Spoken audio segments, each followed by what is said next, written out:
মধ্যে আল্লাহ তাআলা নূরের টুপি পরায়া হাসরের মাঠে তাদেরকে সম্মানিত করবেন। সুবহানাল্লাহ। এইটা হলো একজন হাফেজ আলেমদের পিতামাতার মর্যাদা।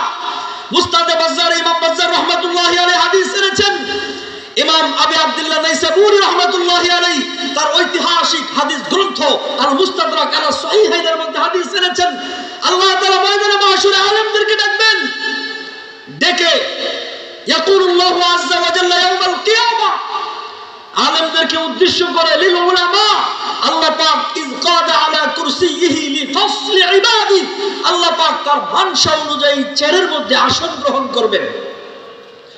এরপরে আলেমদেরকে উদ্দেশ্য করে আল্লাহ তাআলা বলবেন, ইন্নী লাম আজআল ফীকুম ইলমি ওয়া হিলমি ইল্লা ওয়া আনা উরিদু আন আগফির লাকুম আলা মা কানা ফীকুম ওয়া লা উবালি।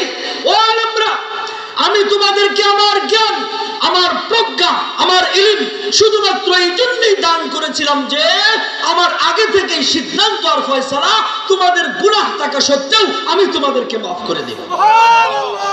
নবী পাক বলেন, এরপরে আল্লাহ তাআলা বলবেন, আলা মা কানা ফীকুম ওয়া লা উবালি, আমার আলেমদেরকে ক্ষমা করার ব্যাপারে এই সিদ্ধান্তে হাসরবাসী কে সন্তুষ্ট হলো আর কে অসন্তুষ্ট হলো আমি আল্লাহ তার কোনো পরোয়া করি না।